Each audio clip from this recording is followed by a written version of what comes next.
Warning, listening to the PM Pro Show may cause sudden clarity in leadership and project management, plus side effects like higher pay, smoother transitions, better teamwork, and dangerously efficient results. I'm Tim Dalhouse, retired U.S. Marine and founder of PM-ProLearn, where we bridge the gap between the battlefield and the boardroom. Each episode delivers battle-tested strategies for success to help you lead, transition, and train like a pro. Welcome to the PM Pro Show. Gear up with us to suck less and win more. Hey everybody, welcome to the PM Pro Show. I'm Robert L. King Jr. I'll be one of your guest co-stars. Today I have with us Tim Dalhouse, our CEO. Tim, how's it going? Awesome. Thank you, Rob. Yeah, no problem. And I also have with me Anthony D. Ripley. Anthony, what's going on, sir? Hey, how's it going? I go by Rip. Nice to be here. Rip. Yeah. So just a quick overview. Rip, I'll allow you to give us your background, but just some of the things that I've noticed so far. You seem to be doing like product management with Lowe, seem to be the senior manager there, also working in B2B. You've seemed to gotten certified in PMP and even, advanced certified product owner. All this experience, like just really quickly, what's your background, man? How did you even to get to this level? Well, I mean, like most of us, that in this circle, I started out in the service, right? So I did about 25 years in the service and I did 12.5, roughly half of that time as a Navy search and rescue swimmer. So jumped out of helicopters, aviation warfare systems operator, crew chief, acoustic sensor operator, a tactical sensor operator, just a ton of stuff, right? Aerial door gunner instructor. And then when I decided to grow up and get a real job, I switched over and become a Marine officer. So did that for about 12 years. Marine Corps. Yeah. And then Marine Corps. So I went over to the Department of the Navy, did a deployment to Iraq, 2 to Afghanistan, and then 2 back when I was in the Navy to the Persian Gulf. I then went to Naval Postgraduate School. I was a science and technology lead for a little while for the Marine Corps for energy. That was really cool. That's kind of how I got my foot in the door in product management and program management. And so we were able to deliver things to the field that got a lot of recognition, like Popular Mechanics Breakthrough Technology of the Year Award, an Edison Award, a Big Innovation Award, and then Fast Company named us the world's top 10 most innovative companies in energy, right? And then that's kind of where I started my transition, right? And where I kind of crossed paths with Tim, because I was trying to figure out man, what do I do now, right? I mean, how do I get from where I am now to go and working in the corporate sector, which, I was 25 years in the Marine Corps, institutionalized, not knowing what to expect. So I figured, hey, where I start is certifications. I got to translate my skills and expertise into corporate language, right? And that's how I ended up sitting in front of Tim in some courses, right? Getting my PMP certification. Hey, Tim, I know you've been, teaching PMP, but you also had your background as well in the Marine. Just really quickly, again, your inspiration for even doing this, and why are we focusing on this? Like our show, we call it Bridging the Gap Between the Battlefield and the Boardroom. So how do you see that applying to what you see in Anthony's transition story? Yes, thanks, Rob. So, the whole reason that PM-ProLearn, this training company that, sponsors this show, the whole reason we came into business is because I had transitioned out of the Marine Corps like Rip did. I was an enlisted guy, master gunnery sergeant. But interestingly, I was aircraft maintenance as well. So I was fixing airplanes, and he was an AMO, aircraft maintenance officer. So we were both in that same world. I was fixing them, and he was, guiding and directing all that. But after I transitioned out of the Marine Corps, I got into the field of project management, not really by any sort of strategy. It was sort of, grace of God, and, the breadcrumbs were in front of me, and I just followed them. I got good breaks. Rip was more intentional about it, right? He attended the training, and I never heard about project management until a couple of years I was out. But point being that once I had done that and gotten into project management, I started mentoring people that asked me. They're like, Tim, how'd you get that job at the Food and Drug Administration or in software development? And I started telling them how, and it turned into this company, PM-ProLearn. And what Rip had said earlier was, that he was trying to figure out how to transition or translate, his value from the military into this private industry world. And he said the starting point for him was certifications. And that's what PM-ProLearn, started with. And that's what I was telling people. I was like, hey, the way I got into this field and got these job openings available to me that, I didn't think would be available was that going and getting a certification, the PMP, because companies understood that. They didn't understand what a master gunnery sergeant, avionics chief did. They didn't understand what a aircraft maintenance officer, did, or, the special operator, guy, James Bond type of stuff. They don't know how that translates to any type of value in their civilian company, but they know the certification. So that's where PM-ProLearn started, is helping, military veterans figure out that this certification will help bridge that gap. Yeah, I completely agree. I would say, certification is absolutely a big part of the transition process. And I would say that, PM-ProLearn and, getting that PMP was a huge part, and it's probably some foundational aspects that allowed me to get to where I am today, right? Because if I had not been able to translate that initial value to the service, or, from the service to corporate, I wouldn't have been able to hit each one of those stages in my career so far, which have been, by a little bit of luck and a lot of nose to the grindstone have been, pretty good. That it all started right there at the foundation of getting that certification. But that is the big challenge for most people getting out of the military, especially if they've been in, like you use the word institutionalized. You've been in for 20 plus years. I did 24, you did 25. And, you're just kind of, that's the world to you. And you don't really understand and know that private world anymore. How did those certifications help in that discovery process, in that interview process, and even potentially working the job in the initial stages? Well, essentially, I went from Bank of America. I was there for about, just under a year. And then I transitioned over to Lowe's. But, each new role that I had sort of taught me something new, and I could take those learnings, right? But the certification really counted at Lowe's. But if you think about Bank of America, right? So I learned a lot about, risk in global trade, right? And then when I hit a Fortune 32 program manager role at Lowe's, it really taught me how to take 200 plus cross-functional tech teams and move them in the same direction as far as achieving objectives and and key results, right? So that was a beast, right? You have 200 tech teams, you're brand new to the company, and you got to start a program from scratch and figure out how are we going to move from this huge monolithic mainframe item modernization, item management end to end, and then modernize that, right, to put on modern rails. Just getting that certification and learning the vocabulary and the lexicon, because what you have to do is you have all that military lexicon and everything else, and you need to purge that, and you need to move over into the corporate lingo and the language and all that kind of stuff. So learning, the PMP certification and the processes and everything that they have really get your mindset into the language that they speak in corporate, right? Because a lot of that stuff, you may hear some of that stuff in the military, but it's really not mainstream. And that sort of, gets you prepared to understanding all the different things that are going on in corporate and whatnot. So yeah, so just let me throw something on. I'm really interested in, you've been at Lowe's a long time, right? And one of the things we see with military veterans getting out is that a lot of times they tend to, change jobs quite a bit in the first, 5 years or so of being out. And some companies are doing better at retaining veteran talent.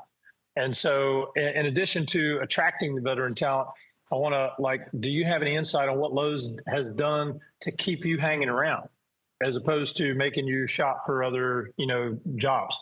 Yeah. I think initially the reason why because there's usually a high turnover in the first year for veterans, right? Because a lot of times they're just trying to find a job and they're trying to get something that's safe and get something that's a bridge job, right? I can pay the bills for now. Now let me go find what I really want to do, right? And so that really kind of happened with me with Bank of America, right? That was the job that was, hey, I thought I was going to go be a banker, and then I just randomly stopped by a Lowe's hiring event, and I was like, this is actually what I want to do, right? So I didn't transition because there was a lack of anything. I transitioned because there was an opportunity and I took advantage of it. And as far as Lowe's is concerned, they have, I don't quote me on the numbers, but it's 30,000 or something like that, veterans that work at Lowe's, right? So they're a very, very good veteran organization. They've won numerous awards for hiring and retaining veteran talent. So just overall, it's just a really good environment. They do veterans skill bridge. They have, a dedicated contact that, veterans can reach out to. So cool. They have a veterans BRG, right? So it's a business relation group solely focused on veterans. So they do a lot, and I think they do a really good job. We also want to talk about just elevating unit skills as well, because we're talking about from the battlefield to the boardroom, right? I already heard you mention this, Rip, that you have studied this prior to getting on Marines. Do you see the PMP and other certifications like Agile or Lean Six Sigma? Do you see any of those certifications being helpful in the early run for training, rather than just waiting till you're out, but getting a head start on that early? No, absolutely. I think this is a good segue because, I wish I would have done it earlier. If I'd had that certification earlier in my career, how much better could I have been, right, in my career? So I would say, like, we should continually seek knowledge, but sometimes it's just you don't know what you don't know in the service, right? You don't know all these certification skills are out there, and how am I going to translate, my skills and expertise to corporate? So, yeah, I think it's super beneficial, not just the PMP, but other certifications that apply to any role in the service, right? I mean, especially for like product management. I'm really starting to encourage, a lot of the vets that I work with to think about product management, right? Because when you think about product management, you have project management skills and program management skills, a lot of overlap between product and program and project. Thanks, Rip. I agree because I've actually just talked to another project manager who ended up also having to sometimes dual hat product management, which is very stressful for him. But Tim, I wanted to kick the question to you as well because if I heard correctly, you focused a little bit more on the PMP as you were getting out or after you were out of the Marines. So correct me if I'm wrong on that. But again, seeing what you've learned now while you were out of the Marine, do you think that, hey, I could have spent more time early on while I was in the Marine? Or do you think, hey, in some cases I do understand, with a live transition, all those things that maybe just focus on it more towards you out? Or do you think, yes, get ahead on the game? What do you think? Well, I was retired from the Marine Corps for 2 years before I ever heard the term project management or heard about the certification called PMP. Now, this is back in 2011 when I heard about it. I retired in 2009, and I didn't hear those terms until 2011, and I was already working at a company called CGI Federal as a subject matter expert for some Marine Corps knowledge I had. The company had a contract with Marines, and that's how I got into it, right? But someone there said, hey, you need to go get the PMP and we can put you into the project management track. And I said, okay, what's PMP and what's project management? And that, that was coming from my boss. And through the process of doing that, I was thinking like Rip was, man, I wish I knew all this back when I was in the Marine Corps as, a senior enlisted guy running, a big division of 300 Marines repairing aircraft equipment, to support a flight line that a lot of what we did was project related. And so learning all this project management stuff back in the Marine Corps when I was, senior enlisted guy would have definitely helped. And it would have been tremendous to my transition. I mean, I was out for 2 years and was kind of stumbling around before I got to PMP. And then finally, my career took off at that point, and that's really where PM-ProLearn came from. That's how we started the company. It was based on my experience and going back and mentoring people. So it's tremendous for the service member and the service to go further upstream. Some of the branches of the military are starting to focus on actual project management training in some of their formalized schools, and we're talking to them. I wanted to ask Rip real quick. You mentioned project, program, and product management in the same sentence, and I wonder if you can give a little quick overview on the difference there, so everybody here understands what the heck is a product manager as opposed to program and project manager, since you've done all three. Yeah, I mean, that's a good question. So product management in general will vary between industry and then an actual company. You could be a back-end product manager, you could be a front-end product manager, you could be, for supply chain or digital or whatever. But when you're talking about a product manager, just in general, right, I would say you own the end-to-end life cycle of a product, right? And so that could include projects or programs or what have you. If you're a project, right, you have a set start and an end, right, for a project, and you're running that project. And then the program could be a mix of multiple projects, right, or maybe a portfolio. And that's the way I view them. Now, if you want to get technical and give me the PMP definition, so my product right now, so I left digital while I've been in this one about 4.5 months now, but I currently own Lowe's Pro CRM. So CRM is essentially a customer relationship management tool. And so it does a number of things, and it should do certain things, right? But it absolutely does things like it helps helps us capture and organize customer data, right? Or account data.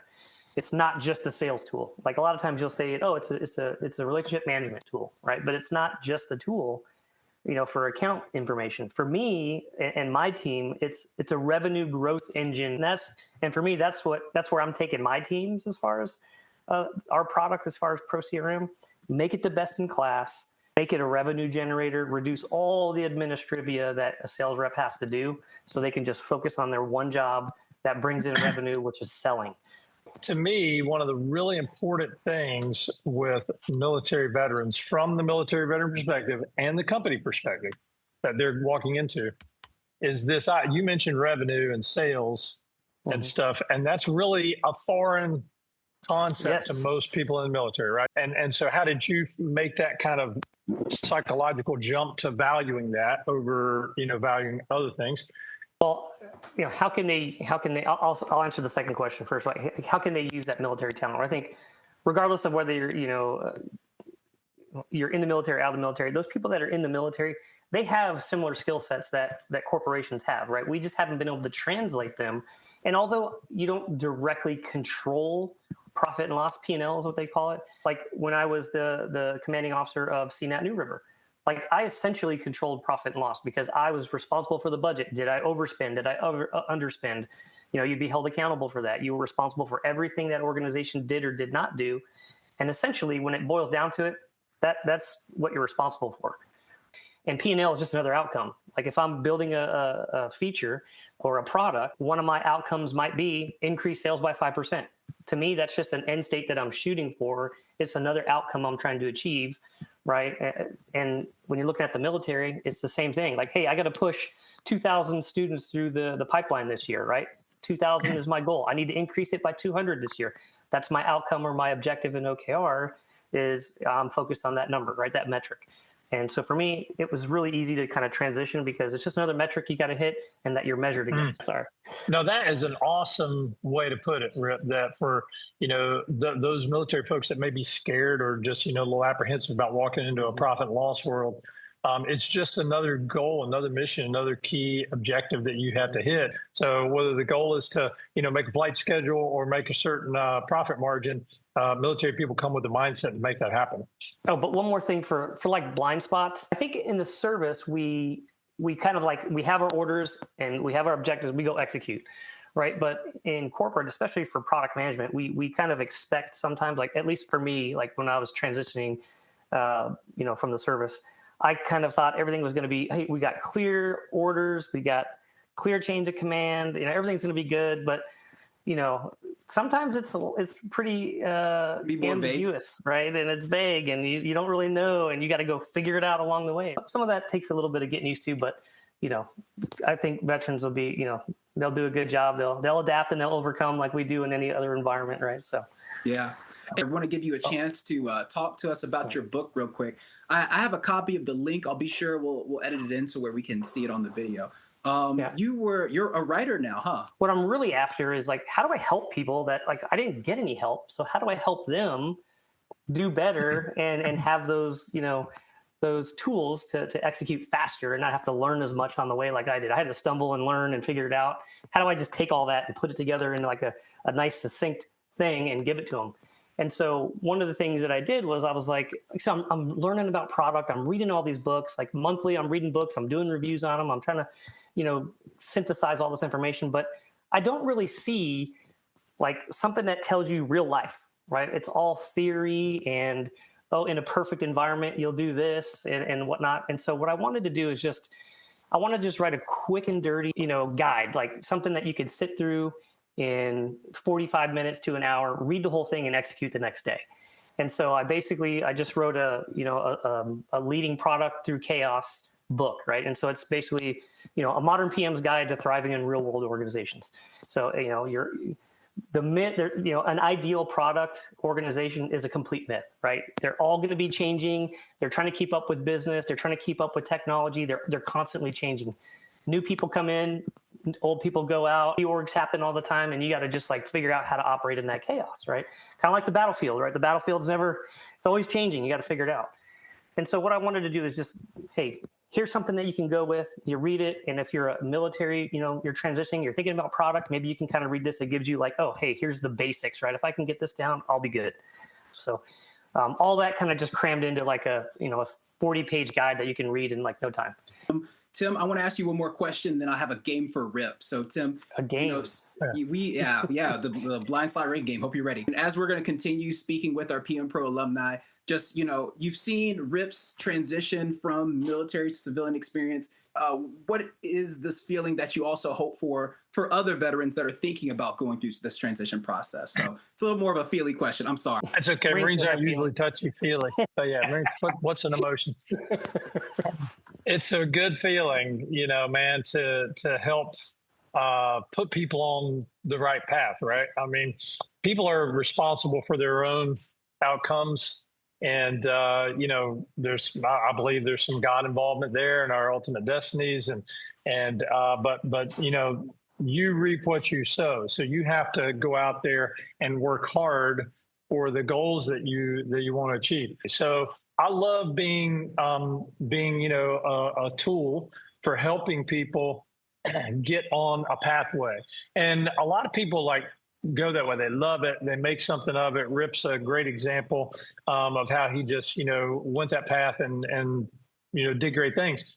And other people, come in and say, yeah, it's not really what I want to do. I want to go some other direction. And that's cool. But, finding your own path is super important after you get out of the military. But this project management thing and going into managing teams and products and, just that whole management concept is such a good fit for your military past experience. And for employers out there, it's a great fit for you to bring someone from the military into those project, program, product manager jobs, because they come with this pre-built set of skills that is going to help them be successful there.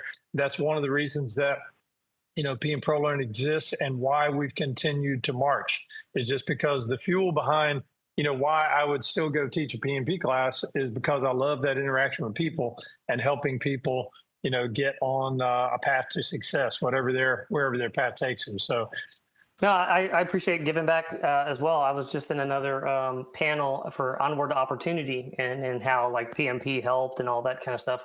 And so this is my second one today. So I had to take the day off. Fantastic. That's good. You're helping a lot of people by doing that.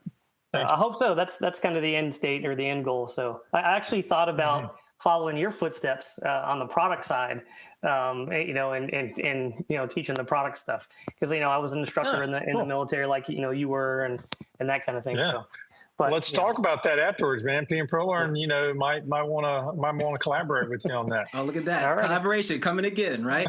Let's do another game then, and then we'll end it. So Sounds good. Is called the blind slot ranking game, Rip. You have to rank them 1 through 5. You can only use one rank at a time.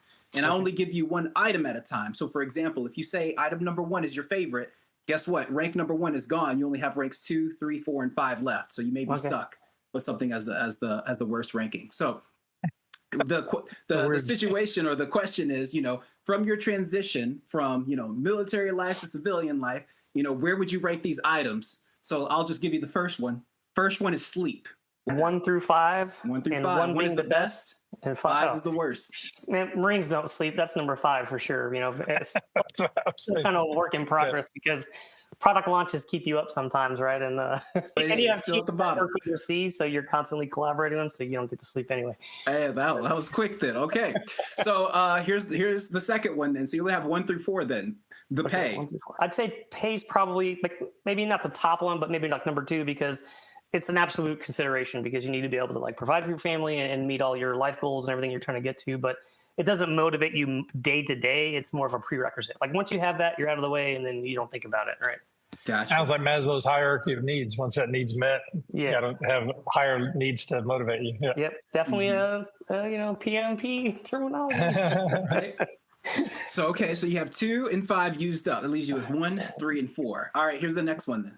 Job stability. How is that felt in terms of being better from military civilian life? I would say that's probably 4, because as far as stability in civilian life, it's not as stable as the military, because hey, I got 5 years of my enlistment. As long as I'm nose to the grindstone, I'll be good. Yeah. But on the flip side, through your brand and your hard work and all those skills that you bring to the table, as long as you're producing, your job is going to be stable, right? So that, I don't really think about that. But plus, the cool thing about not being in the military is I can go do whatever I want. If I don't want to do this job today, I'll just hey, I'm going this way. That's a freedom that you just people take for granted. When I got out of the service, I'm I could just quit my job whenever I want. Sweet. Yeah. So maybe that's on 4. Liberating that. So 4. That leaves you with 1 and 3. All right. Here's the second to last one. Independent, 1 or 3. So I'd rank that up like number 3, right? Because the ability to shape the strategy that that supports my team in my own way, I think, is important. Okay. And then, so that means their last one is your number one sense of achievement. So I need you to yeah, that I think that aligns pretty good, right? Okay, pretty well. Solving problems and delivering results is rewarding, right? And so I think people want to know the why. Like anytime you get up, you do a job, you want to know what the why is, and if you're doing things and you're helping people and you're solving problems, and you're also helping others grow in their career, that brings a sense of achievement, right? So that goes along with what Tim was talking about, right? He's helping people. It makes him feel accomplished. And not just by me delivering products, but when I have a bunch of product managers and I'm able to see them go from APM to lead PM because I've helped them grow, that's something I'm very interested in, and I feel like a sense of achievement through as well. I say you did a fantastic job in a completely unfair game where you don't get to know what you're ranking until you've already ranked it. I think that last one was lucky. But you said sleep was number 5, so I'm just letting everyone know that, hey, everybody, it doesn't get better when you get out there for sleep. So just be ready. I mean, Marines, like I think we don't value sleep as much because I went for 25 years on 5 hours of sleep a day, so I mean, it's like I'm good. Well, you guys heard it. Hey, Rip, I just want to thank you. We're going to send you a little thank you note, just saying thanks for joining us. Appreciate for this. Everyone, thank you for joining us on the PM Pro Show. Be sure to like, share, and subscribe. Also, we'll be doing this more often, trying to hear from more people's voices, understanding the transition, the battlefield to the boardroom, not just for how veterans can prepare themselves for the transition, but also how civilian organizations can prepare themselves for work with veterans. So thank you all so much. Signing off. Have a good one.